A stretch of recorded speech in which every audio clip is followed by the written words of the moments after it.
Welcome back, guys, to Blackout War Stories. 60% of you still haven't subscribed. Before we start the video, hit that subscribe button. It only takes a second. I shouldn't be telling you this. Not after the papers I signed, not after the threats whispered in offices that smelled of stale coffee and cigarette smoke. But the truth burns holes in my chest.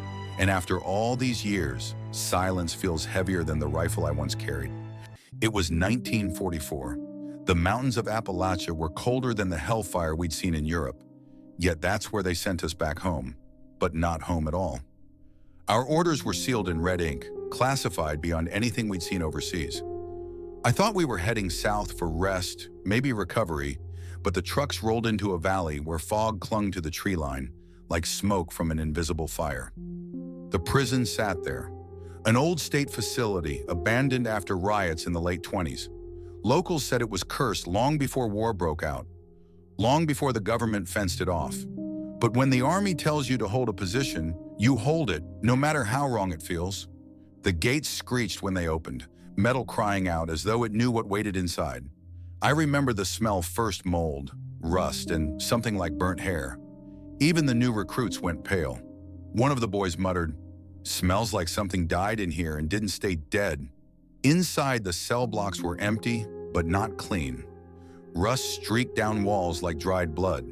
Chains swayed though no one touched them.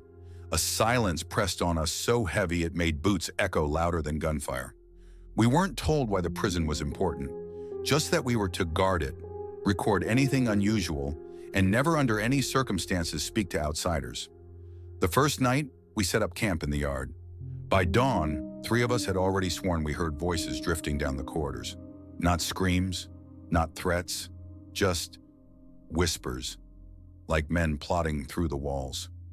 Corporal Jennings, a steady man who'd seen Normandy, refused to enter the East Wing after that. He said he saw shadows moving against the light, even when there was no flame, no lantern, no sun.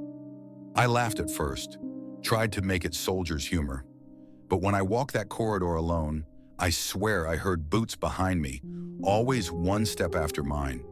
The strangest part wasn't what we saw, it was the orders. No commanding officer stayed on site more than a day. They'd arrive, inspect, and leave with files tucked under their arms. Every one of them warned us the same way: do your duty, don't ask questions, don't look deeper. But soldiers always look deeper. That's how we survive. By week's end, we weren't guarding a prison, we were its inmates, chained by silence we couldn't explain. And then came the night Private Hale vanished without a trace, without a sound. That was the moment I knew this place wasn't meant to be protected. It was meant to be hidden. And whatever it was hiding, we were already inside. I should have left with Hale. God help me, I should have followed him into the dark. Private Hale's disappearance hit us harder than any shell I'd heard whistle through the air in France. It wasn't just that he was gone, it was how he was gone. One moment he was at his post by the eastern cell block, pacing, muttering about wanting a smoke. The next, his rifle lay against the wall, his helmet upside down in the dirt, and the man himself was nowhere. No scuff marks, no boot prints, nothing but a silence that swallowed us whole. The officers called it desertion. That word hung in the air like smoke. We all knew Hale. He wasn't the kind to run. He was young, sure, but solid. He used to joke about how the army had made him meaner than his old man back in Kentucky. He talked about going home, about marrying the girl who sent him letters sealed with lipstick kisses. No, Hale wasn't a coward. Whatever happened to him, it happened inside those walls. The day after, we were marched into the warden's old office for a briefing. The room smelled of mildew and leather gone sour with age. Papers were scattered across the desk, some yellowed, some stamped with heavy black, classified lettering. Captain Walker didn't let us touch them. He stood with his cap low over his eyes and told us what we already knew: that Hale had abandoned his post, that his record would show him dishonorably discharged in absentia.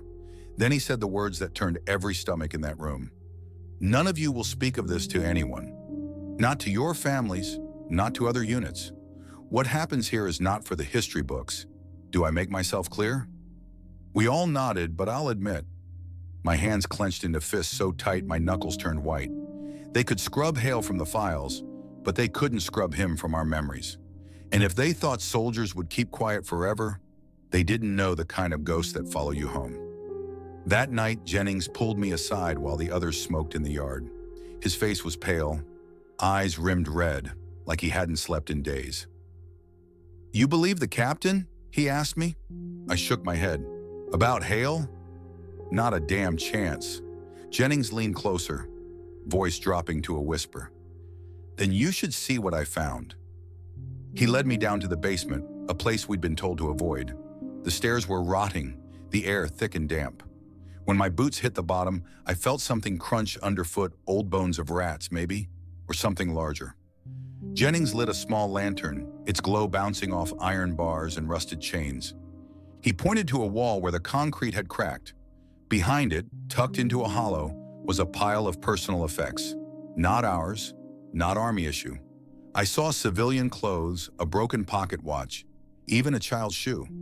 My stomach turned. "Where'd this come from?" I asked. Jennings shook his head. "Don't know. But it's not new. Been here years." I bent closer, brushing dust from the watch. The hands were frozen at 2:17.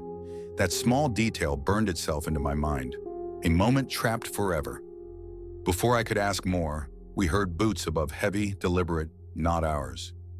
Jennings killed the lantern, and we stood there in the dark, hearts pounding like drums.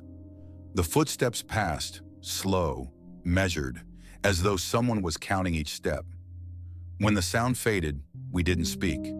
We just climbed back to the yard, our silence heavier than the rifles slung across our shoulders. Days bled into nights after that. The prison became its own world, cut off from the rest of the war. We weren't fighting Germans or Japanese here. We were fighting something we couldn't see, couldn't name. Letters home were censored before we even finished writing them. Food came in trucks that never lingered more than a few minutes. New officers rotated in and out like clockwork, never staying long enough to know us. And yet the prison seemed to know us. One morning, Private Dawson found his name scratched into a cell door. Deep, jagged letters. Dawson. He swore he hadn't done it. None of us had. A week later, Sergeant Miller woke to find his dog tags missing. We tore the yard apart looking for them, only to find them hanging inside an empty cell swinging from a hook like a noose. We started keeping count of the strange things. Not officially, not in the logbooks. Just in whispers, soldier to soldier. Boots heard on empty stairwells. Shadows that stretched against the light in the wrong direction. Whispers echoing from vents that hadn't carried air in decades. Every man had a story. Some laughed it off, tried to bury the fear under jokes and cigarettes. But at night, when the campfire burned low, nobody laughed. The locals didn't help. On rare occasions, we'd see them on the ridges. Old mountain folk, wrapped in coats, standing still as fence posts, watching us. They never waved, never spoke. One night, a group of them left offerings at the gate. A dead rooster, a jar of salt, and a Bible with pages torn out. The sentry tried to chase them off, but they melted into the woods without a word. We asked Captain Walker what it meant. He only told us to burn the offerings and keep our mouths shut. But Dawson whispered the truth none of us wanted to say aloud. They're not keeping us safe. They're keeping something in. I tried to tell myself it was war nerves, that after months of bombs and blood, we were seeing patterns where none existed. But deep down, I knew. We all knew. The Army hadn't stationed us here to protect some rotting prison. They'd stationed us here because something had happened inside those walls long before we arrived, and they couldn't risk the story getting out. The night Hale vanished, that was the spark. The silence after, that was the fire spreading. And as much as I wanted to believe we could get through our duty and leave this valley behind, a part of me already knew the truth. No one left this place unchanged. Some didn't leave at all. And the next man to go missing wasn't taken by night. He disappeared in broad daylight, with half a dozen of us watching. It happened in the yard. Broad daylight, under a sun so bright it left no place for shadows. That's what made it worse. Night we could explain away. Fear, tricks of the mind, nerves stretched thin. But daylight was supposed to be safe. We were running drills, simple formation work. Nothing fancy, just the kind of thing they made us do to keep sharp. Private Dawson was in the front row, sweat pouring down his face, cursing the heat. He was always the loud one, always cracking jokes even when nobody wanted to laugh. I saw him stop mid-step, his eyes darting toward the East Wing windows. They were all boarded, nailed shut years ago. But Dawson swore he saw someone standing there, looking down at him. He dropped his rifle and pointed, shouting, "Who the hell is that?" We turned, all of us. The windows were empty, the boards held tight. But when we turned back, Dawson was gone. Just gone. His boots still stood in the dust like he'd stepped right out of them. His helmet rolled once and came to rest against the wall. We froze. None of us moved, none of us breathed. It was Sergeant Miller who broke first, yelling Dawson's name and rushing toward the cell block. We followed, rifles raised, though we had no idea what we were aiming at. The East Wing was locked. It had always been locked. We beat on the door until our fists bled, but no answer came from inside. Captain Walker ordered us back in formation, voice sharp like a whip. He said Dawson had deserted, same as Hale. That word again. Deserted. My gut twisted hearing it. Twice was no accident. Twice meant something else was pulling men away, something the captain didn't dare explain. That night the camp was quiet. Too quiet. Normally there'd be grumbling, men trading cigarettes, someone humming to himself just to keep sane. But after Dawson vanished, no one spoke. Jennings sat near the fire, staring at the boots Dawson had left behind. He hadn't moved them. None of us would touch them. They just sat there, empty, waiting. I lay awake until near dawn, staring at the prison walls. They looked alive in the firelight, shifting, breathing. I thought about what Jennings had shown me in the basement, the pocket watch, the shoe, the strange things hidden away. I thought about Hale's helmet lying in the dirt, Dawson's boots standing alone. And for the first time since arriving, I felt certain of something. The place was chewing us to pieces. The next morning, I confronted Captain Walker. I asked straight out what we were guarding, why men were disappearing in front of our eyes. His jaw tightened, and he told me my job wasn't to ask questions. My job was to hold this ground. Then he leaned closer, low enough that only I could hear. Some doors were sealed for a reason. Don't go looking to open them. He left me with that. No answers, just another warning. Later that day, I found Jennings near the gate, cleaning his rifle in silence. I asked him what he thought was happening. He shook his head. This isn't war, not the kind we know. This is something they buried, something they don't want dug up. He was right, and the more I thought about it, the clearer it became. We weren't here to protect the prison. We were here to make sure nobody else ever went inside. We were the wall between the secret and the world beyond these mountains. But the wall was cracking. 2 nights after Dawson vanished, we heard singing. Low, steady, carrying through the air vents and empty halls. It was a hymn, one I remembered from church back home. Nearer, my God, to thee. The sound crawled under our skin. Some of the men started humming along without even realizing it, like they were pulled into it. Jennings snapped out of it first, shouting for everyone to stop. The singing died as sudden as it began. We searched the East Wing again, even though it was sealed. Miller swore he saw movement through the boards, shapes pacing, hands reaching. But when we tore one of the boards loose, the window revealed nothing but darkness inside. No sound, no figures, just black. By now, fear turned to paranoia. We stopped trusting the officers, stopped trusting each other. Everyone was on edge. Men jumped at footsteps, at shadows, at the creak of old metal. I caught one soldier burning letters from his family, muttering that the prison knew too much. When I tried to calm him, he turned on me, eyes wild, like he wasn't the same man I'd known for months. Something was breaking us down from the inside, not just taking men away, but twisting the ones who stayed. I began keeping notes in a small book I carried in my jacket. Not official notes, those went in the Army log, the ones the captain read and stamped. These were mine, a record in case I was next. I wrote about the boots, about the hymn, about the locals watching from the ridge. I didn't know if anyone would ever read it, but it was all I could do to keep from losing myself. Then came the day everything changed, the day we finally got inside the East Wing. It was near evening. A storm had rolled in, wind rattling the gates, rain hammering the roof. Lightning struck close, shaking the whole yard. The east wing doors, locked and sealed since before our arrival, swung open on their own. No one touched them. No key turned the lock. They just opened, slow, like an invitation. We stood frozen, rifles clutched tight, staring into the darkness beyond.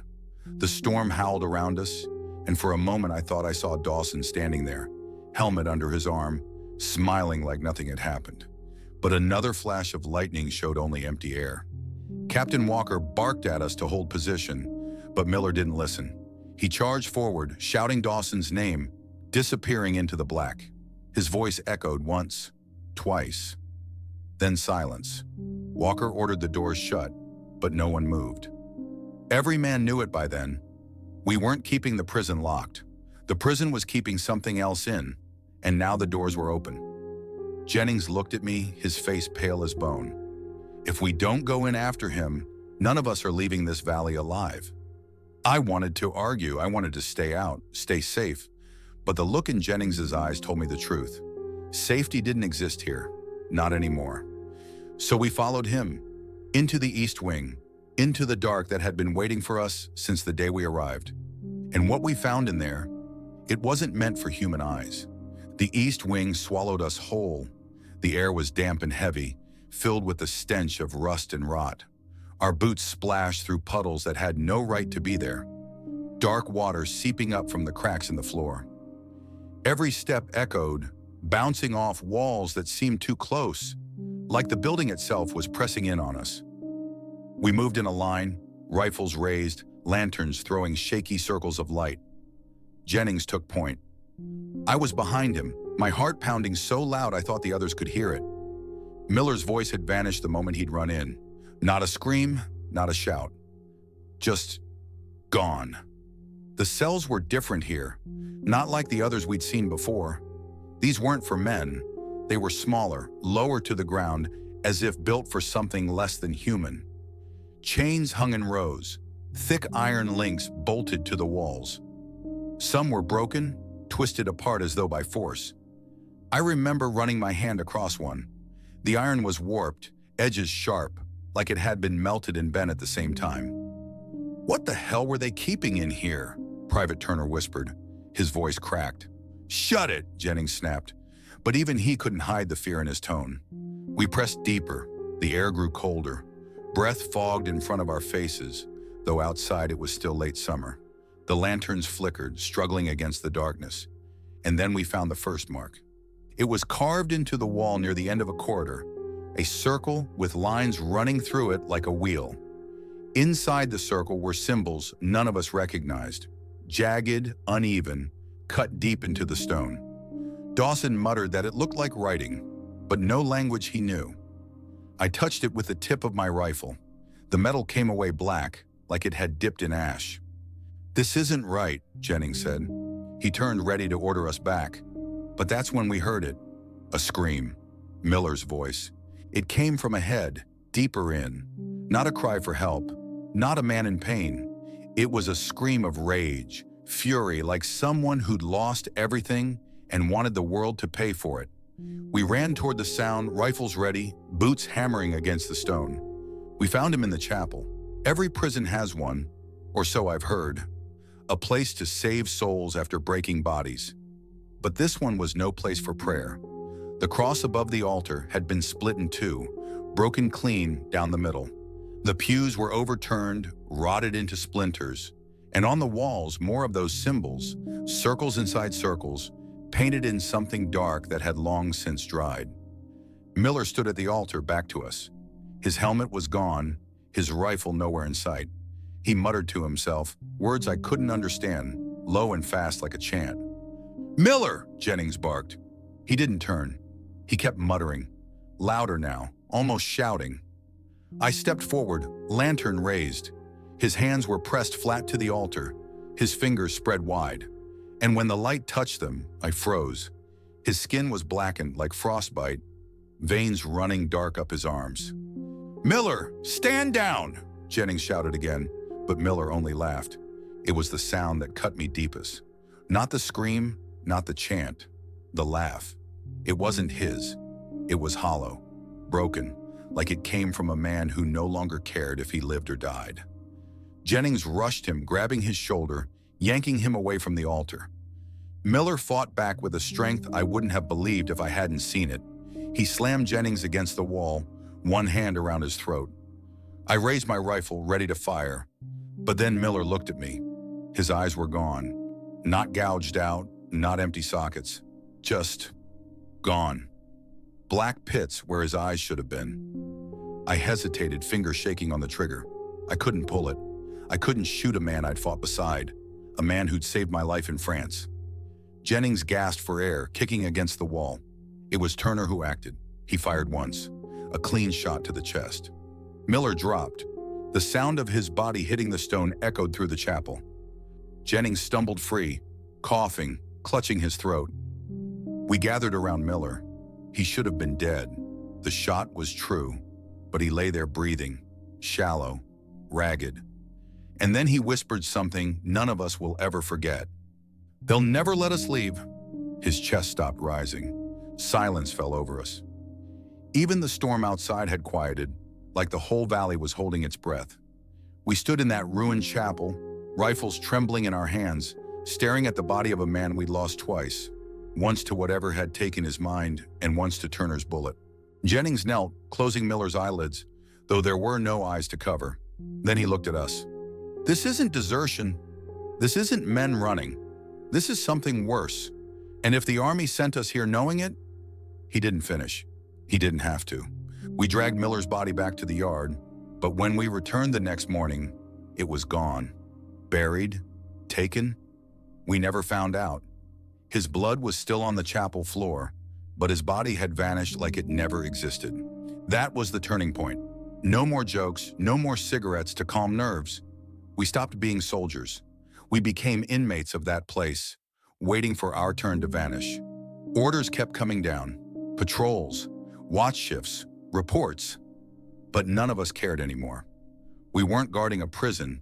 We were guarding a secret, one the army was willing to bury us with. I started to wonder about the men who came before us, the ones whose belongings Jennings found in the basement. Civilians, prisoners, soldiers like us. Maybe they'd all been wiped from the record, just as Hale and Dawson would be, just as Miller already had been. The fear turned into anger, not at the prison, but at the officers, at the brass, at the faceless men in offices who sent us here and told us to keep our mouths shut. They knew.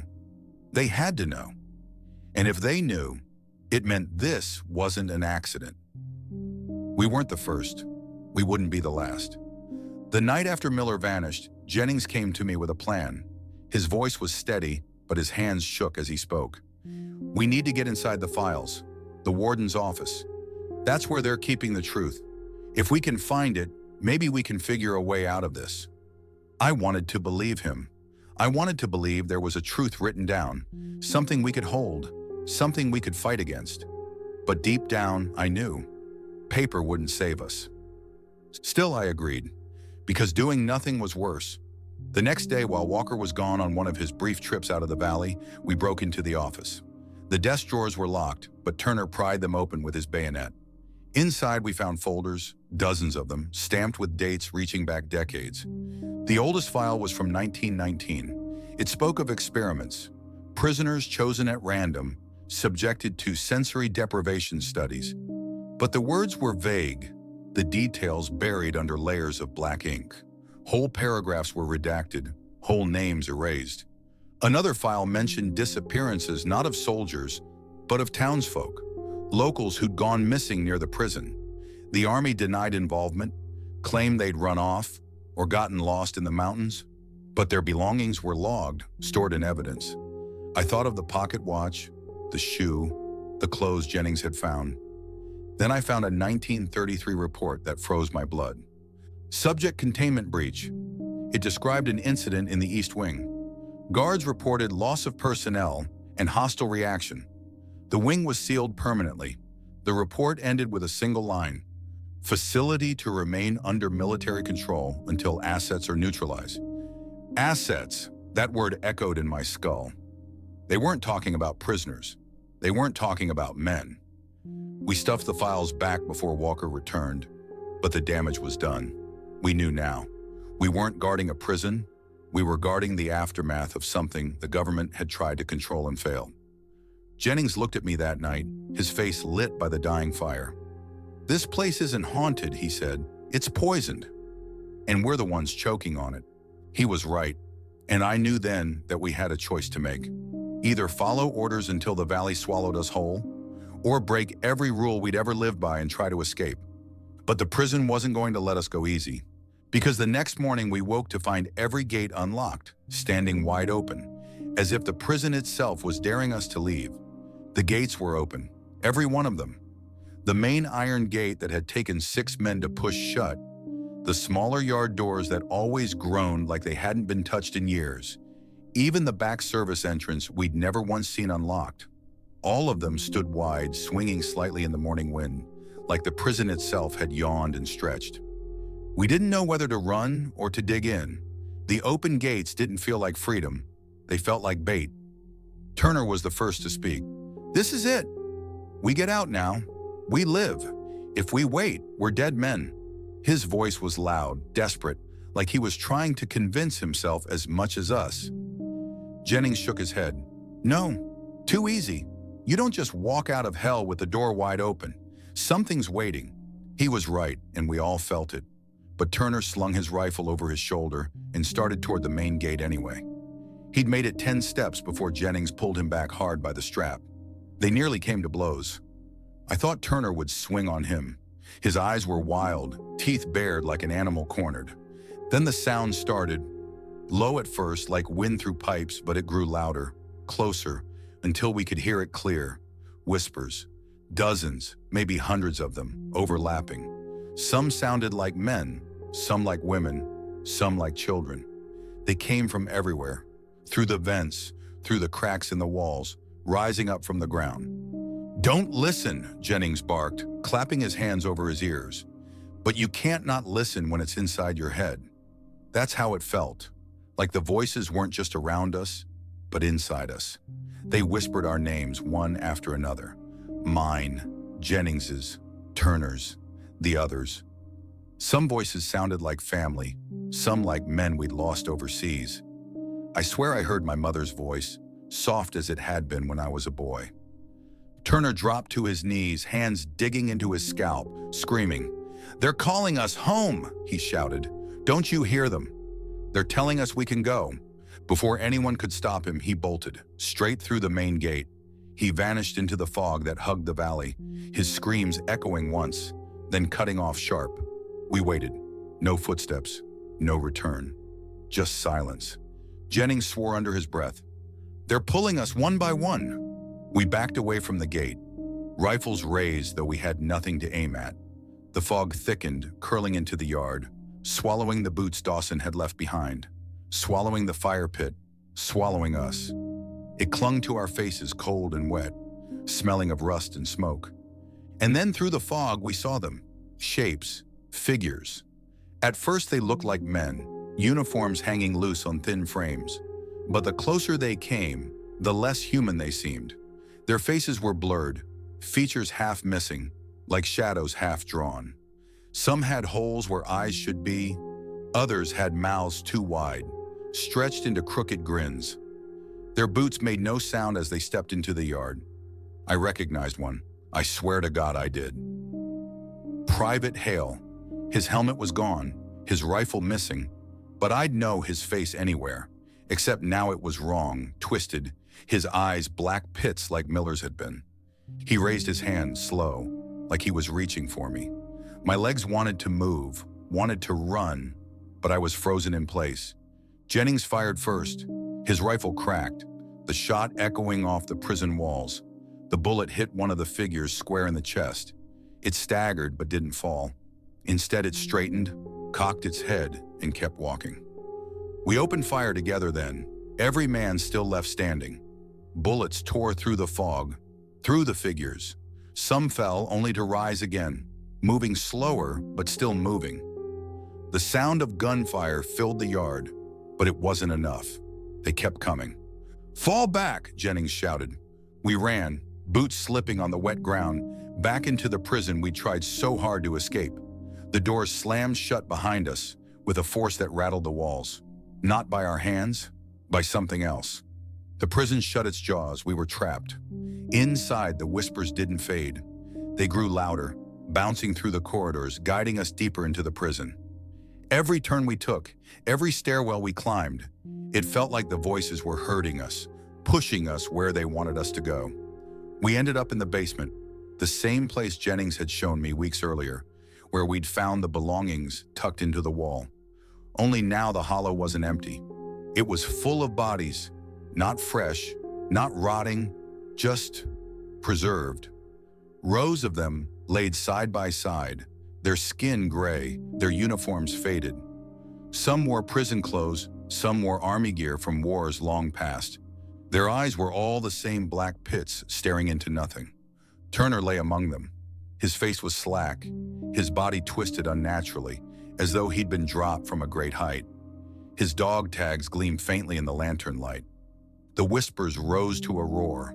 I dropped to my knees, hands over my ears, but it didn't stop. They were in my head now, drilling down, telling me things I didn't want to hear. Promises of rest, promises of peace, promises that none of this mattered, that the war, the world outside was all just noise. Jennings pulled me up by the collar, shaking me hard. "Don't you listen! Don't you give in!" His eyes burned with fury, the only fire left in that place. We stumbled through the basement, past the bodies, deeper into the dark. We found a tunnel, half collapsed, leading under the prison. The air was thick, hard to breathe, but we had no choice. The figures were coming again, their footsteps silent but certain. We crawled, hands and knees, rifles dragging behind us. The tunnel walls pressed close, dirt crumbling onto our backs. I thought I'd suffocate, thought I'd die buried alive. But then we saw it light, a faint glow ahead. We pushed forward, lungs burning, until we spilled out into a cavern. The ceiling stretched high above us, dripping with water, and in the center, carved into the rock, was a massive circle. The same symbol we'd seen in the East Wing, only larger, carved deep into the ground itself. Candles burned around it, though no one had lit them. Their flames flickered without smoke. At the circle's edge lay more bodies, arranged carefully, almost reverently. "This is it," Jennings said, his voice shaking. "This is what they were hiding." Before I could speak, the ground trembled.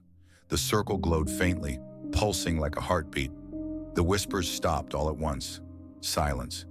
Then a single voice filled the cavern, deep and steady. "You were never meant to leave." We raised our rifles, aiming at nothing, at everything. The glow brightened, blinding, searing. I felt my legs give way, my hands trembling so bad I nearly dropped my weapon. Jennings stood firm, shouting over the roar. "We fight!" The circle split open, light pouring out, and the figures from the yard stepped through. Hale, Dawson, Miller, Turner, all of them, their black eyes fixed on us, their mouths opening in a scream that shook the cavern walls. We fired again and again, bullets tearing through the light, through the figures, through whatever had claimed them. The cavern shook, rocks falling, water pouring from cracks above. The circle burned hotter, brighter, until it felt like the whole mountain would come down on us. I don't remember much after that. Just noise, screams, the smell of smoke and blood. Jennings pulling me toward the tunnel, shoving me ahead, yelling for me to keep moving. His voice was the last thing I heard before the light swallowed everything. And when I opened my eyes again, I was alone. The cavern was gone. The bodies were gone. Jennings was gone. I was lying in the prison yard, the morning sun on my face, the gates closed tight once more. My rifle lay beside me, my jacket torn, my notebook still in my pocket. The whispers were silent, but I knew they weren't gone. Because the prison hadn't let me escape. It had let me live, for a reason I didn't yet understand. When I woke in the yard that morning, with the gates sealed tight and the sun on my face, the first thing I did was look for Jennings, for Turner, for Miller, for any of them. But the yard was empty. The boots Dawson left behind were gone. Hale's helmet, gone. Even the fire pit we had kept alive night after night was nothing but a dark circle in the dirt. It was like we had never been there, like none of it had happened. I staggered to my feet, legs weak, rifle heavy in my hands. My ears rang, though there had been no sound except birds in the trees and the wind sliding down the ridge. The valley looked normal, too normal. The fog was gone, the air was still. The prison stood silent, the way old buildings do when they have long since outlived their purpose. But I knew better. Hours passed before a truck arrived. An army jeep first, then 2 cargo trucks. Men in clean uniforms stepped out, faces I didn't recognize. They weren't soldiers like us. They carried clipboards, wore gloves, spoke in clipped tones like doctors or engineers. Behind them came officers. I saw Captain Walker, calm as ever, adjusting his cap as though nothing unusual had taken place. He looked at me, just me, and for a moment I thought I saw something flicker in his eyes, surprise, maybe even anger. But it passed quick. He motioned for the others to gather me up. They didn't ask where the rest of my unit was. They didn't ask how I'd survived. They acted like they already knew the answers. They took me to a tent pitched outside the gates, where they stripped my jacket, my rifle, even my boots. A medic checked me over without saying a word. When he was done, a man in a dark suit sat down across from me. No rank on his collar, no name tag, just a suit and a face that gave nothing away. "You will not speak of what happened here," he said flatly. "You will not write of it. You will not dream of it. Do you understand?" I didn't answer. My throat was dry, my hands still shaking. He leaned closer. "Your unit deserted. That is the record. You survived. That is the record. Nothing else exists." He slid a paper across the table, a form stamped with bold black letters, classified. At the bottom was a line for my signature. My hand trembled as I held the pen. For a long time I thought about refusing, about telling them everything, forcing the truth into the light. But then I remembered Jennings' face, his voice shouting at me to keep moving. I remembered the bodies in the cavern, the whispers crawling inside my skull. So I signed. That night they drove me out of the valley. I looked back once, through the canvas flap of the truck, and saw the prison fading into the trees. The gates shut, the walls tall and still. It looked empty, but I knew it wasn't. They shipped me to a hospital states away. Exhaustion, they called it. Combat stress. They kept me in a quiet ward with white walls and locked doors, far from the front. Nurses smiled politely. Doctors asked questions that never touched what really mattered. They wanted to know about France, about shells and trenches and mud. They didn't want to know about Appalachia. When I asked about my unit, the doctors frowned like I'd spoken out of turn. "Records show your company dissolved," one of them said. "Men reassigned. Some dishonorably discharged. You're lucky to be alive." Lucky tasted like rust. I wrote letters anyway, to Hale's family, to Dawson's, to Miller's. I wanted to tell them the truth, or at least part of it. But each time, my letters were intercepted, returned to me with red stamps, or not returned at all. The Army's hand was heavy, and it pressed down on every word I tried to send. In time, I gave up. I left the service after the war, tried to build a life, tried to be normal. I worked odd jobs, got married, raised children. But the prison never left me. It sat in the back of my mind like a splinter I couldn't dig out.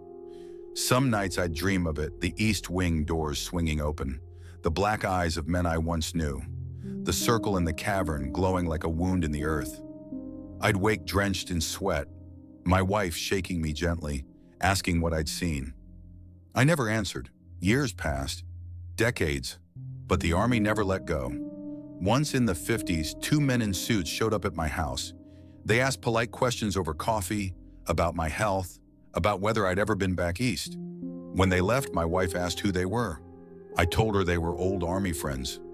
I lied. I never went back to that valley. But sometimes, late at night, I'd search newspapers, looking for mentions of disappearances in Appalachia. And sometimes I'd find them. Reports of hikers gone missing, of locals who swore the prison was haunted, of strange lights seen in the woods. Small stories buried on the back pages, but they were there. Proof that whatever lived in that place was still alive. The Army kept the prison under control. I knew that. Maybe they still do. Maybe soldiers like us still guard those gates, told not to ask questions, told not to listen too closely. I wonder how many of them make it out. I wonder how many vanish, their names erased, their families left with nothing but silence. I carry my notebook still, the one I wrote in back then. Most of the pages are smudged, the ink faded, but the words remain. I've never shown it to anyone. Not my wife, not my children, but I keep it close. Because it's the only proof I have that we were there, that we lived, that we fought something no man should ever have to face. And sometimes I ask myself, why me? Why did the prison let me live when it claimed the others? Was it chance? Or was it part of whatever game it plays, whatever secret it keeps locked behind those gates? I don't know. I'll never know. But I do know this. If the gates ever open again, if the army ever loses control of that place, the world will learn what we already did. That some wars never end. They just stay buried, waiting for the next poor souls to stumble in. And when that day comes, I pray someone has the courage to tell the truth louder than I ever could. Because silence is what feeds it, and silence is what will damn us all. It's been decades now, but I still wake some nights to the sound of boots echoing down empty halls. I still smell the rust, the mildew, the strange sweetness of rot that clung to the air in that valley. And I still see their faces, Hale, Dawson, Miller, Jennings standing at the edge of the fog, black-eyed and silent, waiting for me to join them. The war ended for most men in 45. They came home, they built lives, they let the past slip into memory. For me, the war never ended. It just changed its uniform. The battlefields of Europe faded, but Appalachia stayed with me, a shadow I can't outrun. I never spoke of it, not truly, not to my wife, not to my children, not even when I thought the weight of silence might crush me. I wanted to protect them, to keep the darkness where it belonged. But I can't shake the thought that maybe my silence made me part of the cover-up. The army threatened me, yes, but they didn't have to threaten hard. I kept my mouth shut. I signed their papers, and by doing so, I helped bury the truth. Sometimes I think back to Jennings, the way he pulled me up when the whispers nearly swallowed me, the way his eyes burned in that cavern, shouting that we fight. He believed we had a choice. Maybe we did, maybe we didn't. But I carry the guilt of being the one who walked out when the others never did. I still keep that notebook. Its pages yellowed, ink fading, corners worn. It sits in a box under my bed. I've thought about burning it more than once, afraid of what might happen if someone else read it. But every time I strike a match, I stop. Because if I burn it, then it really is gone. My brothers will have vanished for nothing. Their names erased, their sacrifice swallowed by the same silence that claimed them. And I won't let that happen, not completely. So I tell you now, I speak these words knowing full well that if anyone in a uniform hears them, they'll deny it. They'll call me a liar, a man broken by war, a soldier too haunted by ghosts of his own making. That's the easy answer. That's the safe answer. But you've heard my story. You know the truth now, or at least the part of it I can put into words. You've walked with me through those gates, down those corridors, into that cavern where the mountain itself seemed alive. And maybe you understand now why soldiers like me don't sleep easy. I don't expect you to believe every word. Maybe you'll dismiss it as the ramblings of an old man. That's fine. In some ways, I hope you do, because belief carries weight. Belief makes the shadows feel closer. But remember this, places like that prison exist. Places the army, the government, whoever sits in the chairs of power keep hidden. Not because they're haunted by ghosts, but because they're haunted by the truth. Truth too heavy, too ugly to ever make the history books. If you ever find yourself in those mountains and you stumble across rusted gates swallowed by weeds, don't go in, don't linger, don't listen. The silence there isn't silence at all. It's waiting. I lived, I walked away. But I didn't escape. Not really. Part of me is still in that yard, staring at boots left behind, waiting for men who will never return. Part of me is still in that cavern, light searing my eyes, whispers clawing at my mind. And part of me knows the valley isn't done. One day the gates will open again. Not for me, but for someone else. Some new unit, some new set of young men with rifles and jokes and letters from home. They'll walk into that yard thinking they're just on another assignment, and the valley will take them too. That's the real war. The one no one talks about. The one with no medals, no parades, no headlines. Just silence and missing names. I was ordered never to tell this story, but orders don't matter much anymore. What matters is memory. Memory is the only weapon I have left. So if my words reach you, let them be a warning, a record. Proof that we were there. Proof that men lived and fought and vanished in that place. Proof that the prison isn't forgotten. When I close my eyes for the last time, I know I'll see it again. The gates, the fog, the faces of my brothers waiting. Maybe then I'll finally join them. Maybe then I'll understand why the prison let me live when it swallowed the rest. Until then, I speak, I tell, I break the silence. Silence keeps the secret alive, and it's what I fear most. The Haunted Appalachia Prison. The place soldiers entered but never returned from. The place that never really let me go. You're still watching without subscribing? Make sure you don't miss the next story. Subscribe now and share with your friends. Tell us your country, the time you're watching, and any real-life incident like this, then post it in the comments.